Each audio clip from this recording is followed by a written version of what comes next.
Hey, what's up, everybody? I want to welcome you to another episode of the Dreamers Pro Daily Recap, where we give you a recap of all of the hot topics that we covered that day. You can catch them in their long format and also catch it fully streaming for free on Apple Podcasts. I'm going to be honest with y'all, man. There's nothing really much to talk about today, and I'm kind of gearing up for the start of the season tomorrow. I'm sure a lot of you are pretty excited about it, depending on your team.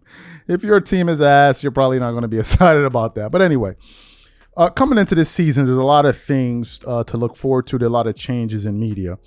You have a lot of guys signing various deals out there. Some people moved over there to Amazon. Other people are signing on to various platforms. But the biggest name in NBA history made a lot of news this summer when they announced that Michael Jordan was going to be joining NBC, right? That shook up the entire sports world and it sent a jolt of excitement through the system where a lot of NBA fans were excited. Why? Because you're getting to hear from Michael Jordan, for goodness sake. You never hear anything about him. The last time we heard from Michael Jordan was at the Last Dance docuseries, right? And he made all kind of headlines, broke all kind of records, right? And a lot of NBA fans are excited. I'm sure the league is excited to get their most popular player to be talking basketball again. So we had speculated on what Michael Jordan was going to be doing exactly. We speculated on how much money he's going to be making with NBC, et cetera, et cetera. So this morning I was going through the internet looking for what to talk about, and I came across a report here from Awful Announcing stating the following. NBC shares new details regarding Michael Jordan's NBA coverage role. And I'm like, All right, so let's get into what it says here. It says, with NBC's return to NBA coverage now just a day away, we're learning more about the role that Michael Jordan will play on its broadcast. During Sunday's broadcast on Sunday Night Football, NBC ran a promo previewing Tuesday night's season opener doubleheader, and that included footage of Michael Tirico interviewing his airness, which marked the first look at Jordan in his role as a special contributor for the network. And then, of course, you have the advertisement that plays there. It then continues on. It says, in a release on Monday, NBC shared further details regarding the Hall of Fame shooting guard's role, and it appears that his main contribution will come in the form of a segment titled MJ's Insights to Excellence, with the first edition airing during Tuesday's doubleheader. While the release states that the series will air throughout the season, it's currently unclear how often it will do so. It also has yet to be revealed whether such segments will be the extent of Jordan's contribution to NBC, which was first announced that the six-time NBA champion will be a part of the coverage this past May. Although many were caught off guard by the announcement, considering how distant Jordan has remained from the basketball media space during his post-playing career, it quickly emerged that his role with NBC was expected to be a limited one. Shortly after the news was first announced, CNBC's Alex Sherman reported that the 62-year-old legend would appear in taped segments during the season to provide analysis that will air during pregame shows or halftime shows. The announcement of MJ's Insight to Excellence seems to confirm that, with the segment seemingly featuring Tirico interviewing Jordan. But while the role might seem underwhelming to some, it will undoubtedly still attract plenty of attention, as it hasn't been often that the player many consider the greatest of all time has weighed in on the current state of the game. Folks, what are my thoughts about this? Let me first of all say that this is fantastic news. I think that this is smart on the part of NBC, because they're going to be attracting a huge pool of NBA fans back to the game. Let's just be honest about it. A lot of NBA fans have tapered off because of the attitude of the players, the money hungriness of the league, and just the style of play. It's not attractive to watch a game where there's no resistance, where no one is playing defense. It's just you score, I score, you score, I'll score, I score. Who can outscore each other? Of course, you have the slap in the face that the NBA and the NBA players gave NBA fans over the last few weekends at All-Star Weekend. So you can understand that the NBA has lost a lot of its viewers. They just simply tuned them out. So to bring back Michael Jordan, who took the league to an entirely different stratosphere, and the NBA has never been as popular in terms of viewership and ratings since his departure, it's going to be a boom for the league. That's number one. Number two, we've heard a lot from various people talking sports, talking basketball, but now we're going to finally get a chance to hear from the greatest player of all time. We've heard everybody weighing on this and weighing on that, but to hear Michael Jordan himself weighing on the game, give you his insights, as they say, MJ's Insights to Excellence, I think is going to be a game changer. And I think is going to supersede anything that anybody else there is saying.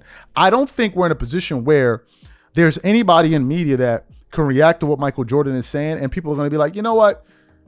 Yeah, I agree with you over Michael. The only people that I think that are going to be pushing back on anything that Michael says is probably LeBron supporters, right? They're the only ones that are going to disagree. You're going to hear some people like Nick Wright come out here and take pop shots at Michael Jordan. Of course, that's to be expected. But these guys are not really going to sway anybody. Why do I say that? Because people like Nick Wright and others have been in media for, a decade now? Whose opinion have they swayed? How many people have they converted to LeBron believers to say to the point where people are now saying that he's the GOAT? No, nobody. Their initiative hasn't worked out the way they thought it would. So to hear MJ come out, I think every time Michael Jordan talks is going to make headlines. Literally.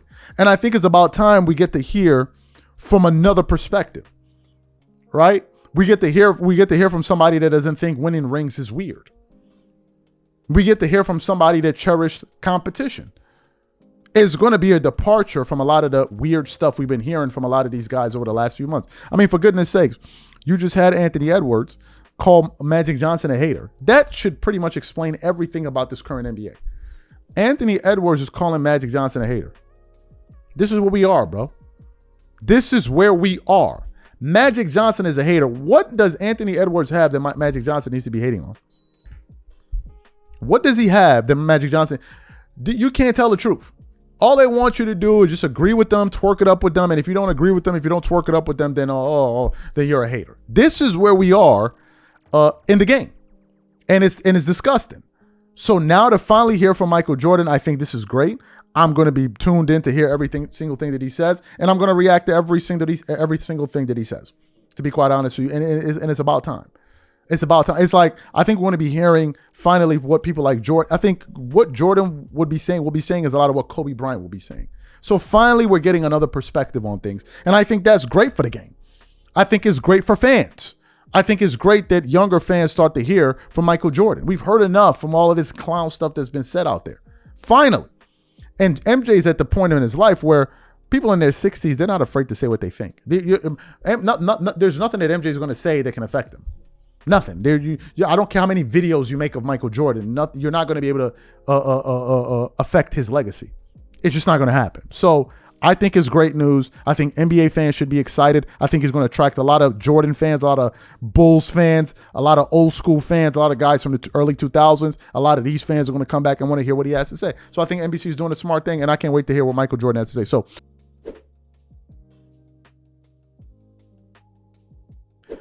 y'all know LeBron James has had a bunch of antics throughout the course of his career that a lot of us have covered. But apparently, some new information came out about something that I had never known. As you guys know, when LeBron joined the Miami Heat, they thought they were going to win at least 5 championships. Hence the reason they were going out there and saying what they were saying. But after they got to the finals in 2011 and saw that it wasn't easy to win championships, things changed. So they went to the finals in 2011. They lost to the Dallas Mavericks. But the following year, they went to the finals against the Oklahoma City Thunder, and they lost to them. And then they went on to play some more. I think they beat the Spurs, and then they lost to the Spurs again. So that was that. But as usually as things go, as time goes on, the truth begins to reveal itself. So I was actually just looking for what to talk about here today, and I didn't see much. Then I saw a post from Man Down Sports talking about Kevin Durant is pissed off with LeBron or something like that. And I'm like, what are we talking about here?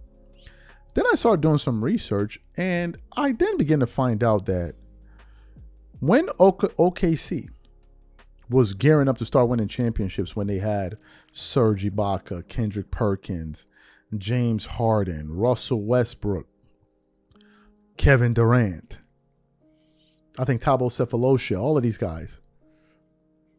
Apparently, LeBron got in the ear of James Harden because he was coming off the bench at the time and basically tried to get him to think about becoming a star of his own team.